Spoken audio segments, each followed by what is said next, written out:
Yo, what up, my dudes? Quick question. I don't know exactly what the title is gonna be, but quick question. Give a thumbs up if you got vaccinated or you're planning on getting vaccinated. Give a thumbs down if you're not sure or you're just like, no, I'm not gonna do it. Just out of curiosity. And if you want to leave a comment too, I'd be interested to know, I don't know, anything, what country you're in or whatever. So what I'm going to do, I'm going to talk about two things. One, what should I talk about first? I'll talk about the process of getting vaccinated that I just went through here in Taiwan. I just got vaccinated yesterday. I think I have a little fever from it. It's a little weird because I just started fasting 20 hours a day, so I just feel kind of tired in general as I'm getting used to that. And then yesterday was the first day I did a big swimming session, and then I went and did for a job thing that I'll talk about later, where I might be the producer of a reality TV show, and did a lot of running around. And then I wasn't expecting to get vaccinated yesterday. Okay, let's just roll into the Taiwan story. So in Taiwan, I think about 2 weeks ago, today is what, May 3rd, May 4th? May the 4th be with you, something like that, right? Yeah, May 4th. So I think about 2 weeks ago here in Taiwan, they opened up, they had a set number of vaccines available. And if you're wondering real quick, I got the AstraZeneca. I'll put that in the title so you don't have to wait to get to this point. Man, I hate that autofocus thing. I can see it doing it there, and maybe I'm out of focus now or whatever, but then it won't be going, wow, wow. One day I'll upgrade technology, not today. Anyhow, about 2 weeks ago in Taiwan, I'm not 100% sure about the numbers. I heard 80,000 once, but they had a set number of vaccines available where you could pay for it yourself and get vaccinated if you're it was kind of supposed to be focused on travel, I think. Then maybe this week they've opened it up, even if you're not travel, you can go get this shot. And they have the AstraZeneca available right now. And the cost was 588 NT dollars, which is about 21 US dollars. It will be available here for free for everybody eventually, but that's what they're doing now. And I think they've already had vaccines set aside for, healthcare workers have gotten it. If you're elderly, I think you've been able to get it for a while. So it just opened up kind of to the public a couple weeks ago, and I found out about it through my doctor for, I take medication for bipolar. The Monday that I saw him, I see him once a month, he was like, yo, the vaccine's available. I was like, cool. He's like, you want me to sign you up? I was like, maybe, I don't know. I was like, I'll do it. I'm not hesitant to get the vaccine. I was just like, no, I'll look into it. So then when I started looking into it, it seems like it's a little bit confusing to figure out where and how. I'm not sure if it's because, I imagine on the Taiwan CDC website, maybe there's a list of hospitals where they do it. All I know is what I did, there's a hospital down the street from me, Wanfang Hospital, and last week I walked in and was like, yo, how do I get the vaccine? They're like, you gotta register online. I'm like, okay. Then a few days later, I look online and I couldn't find where to do it. So then yesterday, I was like, oh, I'll stop in again. And I'm like, yo, what's that? Actually, I didn't even start talking yet. I rolled up to the desk, and the woman there, there was a woman who just approached me speaking English, yo, hey, what's up? And I was like, oh, I want to know, how to register for the vaccine. And dude, it all happened so fast. I don't know exactly what she said, but she just immediately was like, yo, do you want to get it today? Maybe you can get it today. Then she started talking to the lady behind the desk. And then the lady behind the desk was pulled out some paper and was like, I don't know. And then she's like, oh, hold on 1 minute. And she started sending text messages. Then she went back to talk to the doctors, I guess, doing it. And she came back out like, yeah, you can get it today. You want to get it today? I was like, word, let's do it. I'll get it today. So I got lucky. Like, I'm actually getting it. I actually got it before friends of mine who have registered through the website, a week or two ago. So like that Casey weird luck popped off for me. So after that, what I wanted to say is like most people, you have to go to the hospital's website and then they'll it'll show you what dates you can register. You register and then like maybe it's like a week or 2 weeks after you register. I just happened to walk in right when they were like finishing up and there was one available for me. And the process was pretty chill. I had to fill out, paperwork, my passport, name, address, phone number. Then I had to, what else was there? Yeah, basically all that stuff. Then I waited for a little bit and then I went and got the shot. And then they were like, yo, you can, wait here for 30 minutes. I'm not sure what the 30-minute wait was for, but I waited for 30 minutes and I went home. And like, here's what the, like, I'm sure, well, the focus won't work now because I turned it off, but here's the vaccine record card. Just looks like this. I don't think there's any crazy information in here. I don't think you can see it from there anyway. So they gave me that. I got scheduled. Taiwan does 2 months. They do it in 8 weeks. So my next shot is July 5th. I'm scheduled for. This is my my health card. They put a little sticker on there too as a reminder. It just says that I got the AstraZeneca and I get the next one then, and then that's about it. And I don't know if I mentioned this already. I thought I would just talk a little bit about how I'm feeling. I think I have a fever right now. We don't have a thermometer, but I was like super hot last night.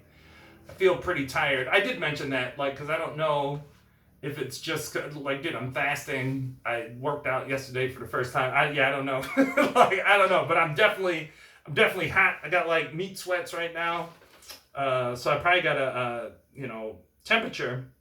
Man, this is a long video. I was gonna talk about some other stuff, but whatever, man. If you're hanging out, it's cool. What does it say here? Yeah, it says you may they do the 8-week interval.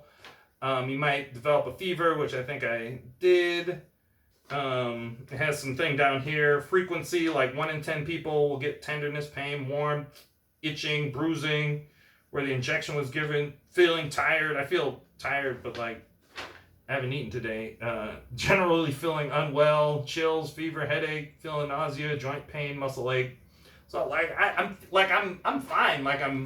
I feel a little bit down, but I'm gonna go swimming today. I'm swimming Monday to Friday. I'm not so down that I'm not gonna go swimming. So how bad do I feel? And then it says 1 in 100 to 1 in 10 swelling, redness, or injection site, vomiting, or diarrhea. I'm glad that's not me. And then 1 in 100 to 1 in 1,000, sleepiness, feeling dizzy, decreased appetite, large lymph nodes, excessive sweating. I feel like I have some excessive sweating, but whatever. Itchy skin or rash, don't have that. But what I was gonna say, and I feel like I should have started with this, but whatever. I did start asking about if you were planning on getting the vaccine and how you're feeling about it, and it's interesting, because there's a lot of people. Just watched the John Oliver episode too. I guess I can put that link below. He's all right, but there's so much comedy in between the news. But there's a lot of people who are just don't want to get it. They're feeling weird about it or whatever, or they want. I know that's going on here where the AstraZeneca is available. People can go get it, but there's people waiting for the Moderna, because the Moderna has a higher efficacy number.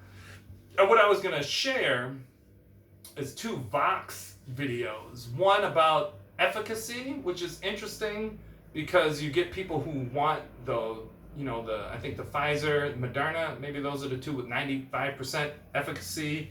And I think it actually says here, says this one is maybe 63%. I've seen 67% efficacy, and people see those numbers and they think it's a big difference. But again, check out the Vox video if you like want to watch a little bit more detailed breakdown. But what's interesting about the efficacy numbers is the two that have 95% efficacy. In the video, it didn't mention AstraZeneca, but it mentioned Johnson & Johnson. But the two with 95%, they were studied.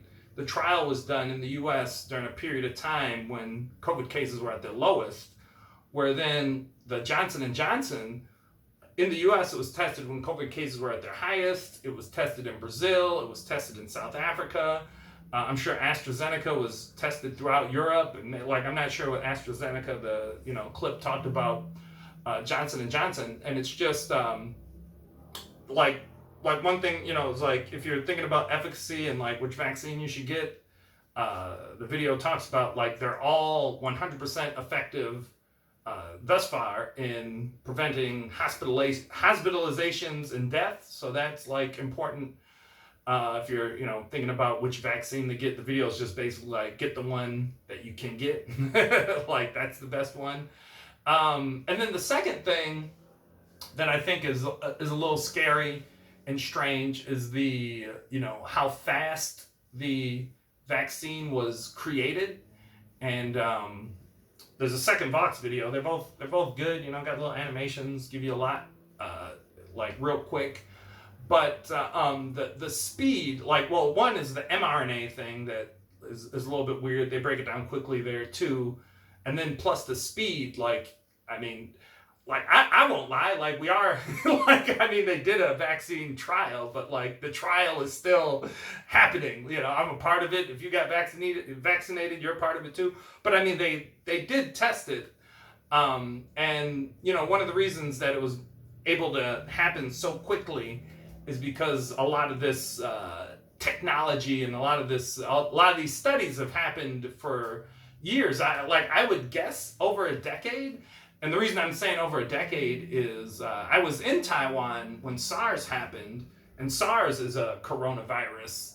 And I believe one of the reasons why Taiwan is so, safe and on top of, what happened with COVID is they had that experience with SARS, and SARS had a mortality rate of 10%. I remember there was a hospital. I remember seeing a hospital on the news and patients were jumping out of the window.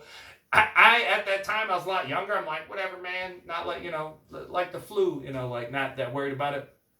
But so one of the reasons they were able to roll this stuff out so quickly is they've been studying coronaviruses for a long time.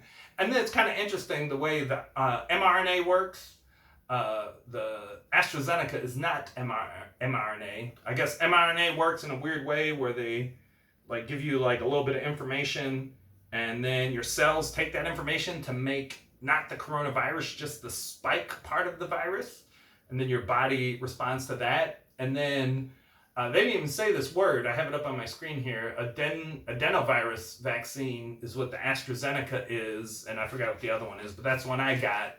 And they actually use a virus of some kind that has that is the thing that delivers the information with the the corona, the spikes to get it. So yeah, if just one of my long rambly videos, but I know I'm sure one of you or two of you or five of you, whoever made it this far into the video, if there's 1 in 4 or 1 in 3 people who are concerned about the vaccine, you're probably one of them.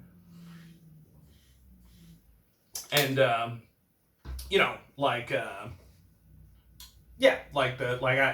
want to say that the vaccine is it looks like it's fine, but I'm